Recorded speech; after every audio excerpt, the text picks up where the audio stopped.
안녕하시죠. 오늘 아침에 주시는 말씀은 고린도전서 16장 13절 말씀입니다. 깨어 믿음에 굳게 서서 남자답게 강건하라. 제목을 깨어있지 않으면 잠든 것입니다. 이렇게 정해봤습니다. 깨어 믿음에 굳게 서서 남자답게 강건하라. 여러분은 깨어 계십니까? 예, 깨어 계신 줄 믿습니다.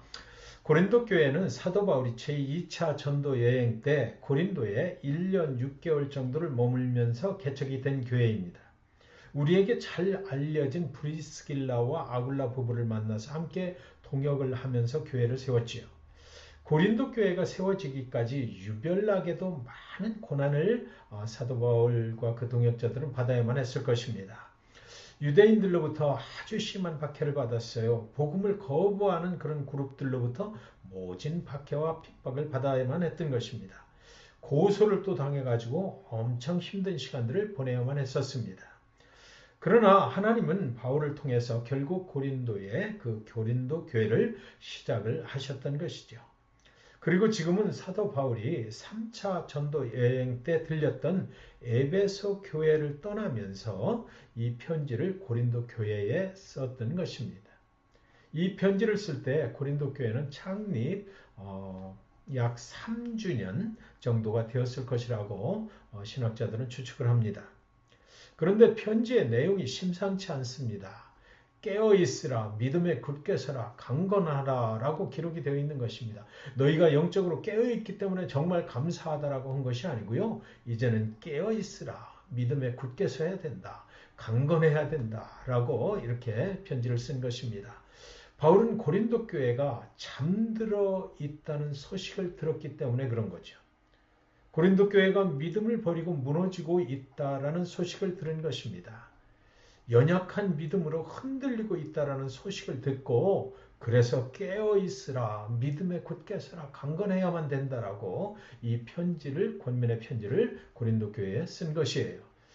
저는 곰곰 생각해 보았습니다. 고린도 교회를 떠나 있지만 여전히 그 고린도 교회를 개척하기 위해서 자신의 인생을 희생했던 바울의 마음 깊숙한 곳에 고린도 교회를 향한 애착과 감사를 가지고 기도하고 있던 이 사도 바울에게 들려오는 이 소식은 바울의 마음을 얼마나 아프게 했을까?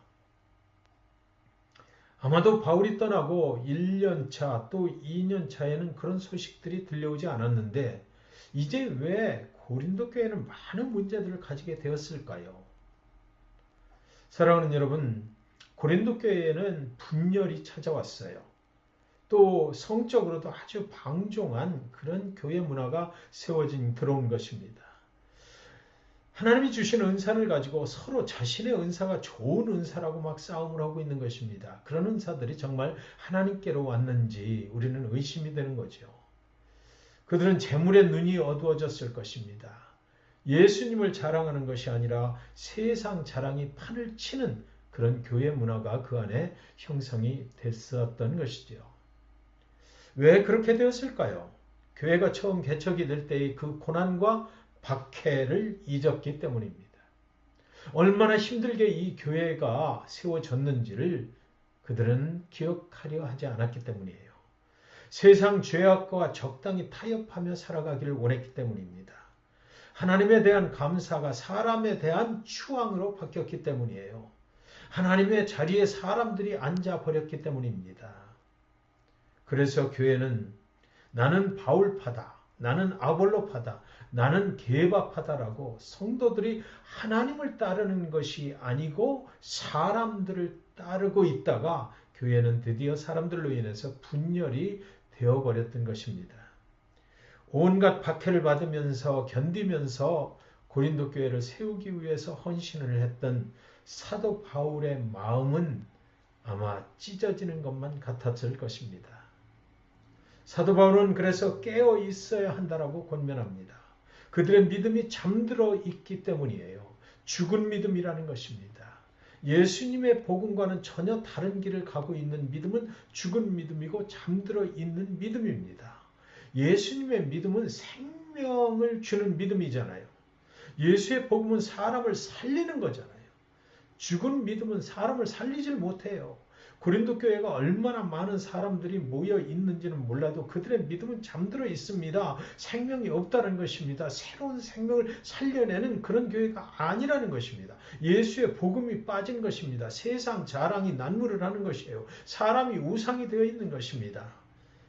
여러분, 예수님이 십자가의 고난을 앞에 두시고 감람산에 수제자들을 데리고 기도하러 올라가신 적이 있습니다. 예수님은 죽음으로 가는 길에서 하나님의 뜻을 구하며 땀방울이 핏방울이 되도록 기도하시는데 제자들은 뭐 했습니까? 졸고 있었어요. 제자들은 피곤했습니다. 그러나 피곤한 것보다 제자들은요, 사실은 예수님에 대해서 관심이 없었던 것이에요. 그때 예수님이 뭐라고 하셨나요? 마태복음 26장 40절에 너희가 나와 함께 한 시간도 이렇게 깨어 있을 수 없더냐 그랬습니다. 졸고 있는 제자들은 예수님에게 닥칠 일에는 전혀 관심이 없었던 것이지요. 고린도 교회 성도들은 예수 그리스도의 복음의 본질에서 멀어져 있었던 것입니다. 세상 방법을 동원하여 사람의 눈과 귀와 입을 즐겁게 해서 사람들이 교회로 많이 모인다고 믿음이 좋은 교회가 절대로 아닙니다. 깨어 있어야 좋은 교회예요. 왜 믿음이 잠들어 있게 되나요? 교만 때문이지요. 나는 이미 다 잡은 줄로 알고 있기 때문입니다. 빌립보서 3장 13절에서 14절의 말씀, 형제들아 나는 아직 내가 잡은 줄로 여기지 아니하고 오직 한 일, 즉 뒤에 있는 것은 잊어버리고 앞에 있는 것을 잡으려고 표대를 향하여 그리스도 예수 안에서 하나님이 위에서 부르신 부름의 상을 위하여 달려가노라. 내 믿음이 정상에 있다고 믿는 순간 나의 믿음은 잠들어 버리는 것입니다. 하나님의 은혜를 저버리고 자신이 잘해서 그런 것처럼 교만할 때 믿음은 잠들어 버리는 것이에요. 예수님의 고난의 십자가는 구석으로 밀려나고 거짓된 믿음의 쇼를 벌리게 되는 것입니다. 기쁘게 웃고 깔깔대고 때로는 눈물도 흘리지만 그것은 복음과는 전혀 관계가 없는 거짓된 믿음과 교만의 쇼일 뿐인 것이지요. 사랑하는 여러분, 깨어 믿음에 굳게 서서 남자답게 강건하라. 믿음에 굳게 서야만 사탄의 유혹을 이길 수가 있는 것입니다. 이 세상이 지금 얼마나 혼탁합니까? 여기서 우리가 믿음을 지키고 산다는 것은 온전한 믿음이 아니면 견딜 수도 없는 것이고 믿음을 지킬 수가 없는 것이에요. 잠들어 있는 사이에 사탄이 당신의 영혼을 노린다라는 것이죠. 오늘 본문 말씀은 우리에게 당신의 믿음은 지금 깨어 있습니까? 지금 말입니다. 오늘 말입니다. 당신의 믿음은 지금 오늘 믿음에 굳게 서 있습니까? 당신의 믿음은 오늘 강건하게 지켜지고 있습니까? 라고 묻고 있습니다. 이 모든 질문을 한마디로 줄인다면 이렇게 줄일 수가 있겠죠.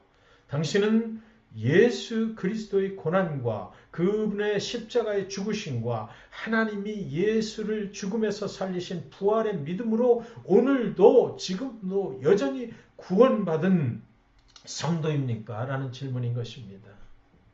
사랑하는 여러분이 온전한 믿음의 발판 위에서 영적으로 깨어서 예수 그리스도의 십자가의 은혜를 충만히 누리시기를 주님의 이름으로 간절히 축원드리는 것입니다.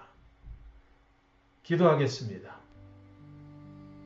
하나님, 돌아보니까 신앙생활에 너무나 익숙해져서 영적으로 잠들어 있었음을 이 시간 회개합니다. 세상과 적당히 타협하며 살다 보니 어느 사이 믿음이 잠들어 버렸네요. 이제 예수 그리스도의 십자가를 다시 한번 바라보며 깨어나기를 원합니다. 메마른 영혼 가운데 그리스도의 은혜로 충만케 채워주시고 이 믿음을 새롭게 하여 주시옵소서. 굳건한 믿음으로 강건하게 서서 모든 사탄의 역사를 이기고 영원토록 승리하게 하여 주시옵소서. 예수님의 이름으로 기도합니다. 아멘.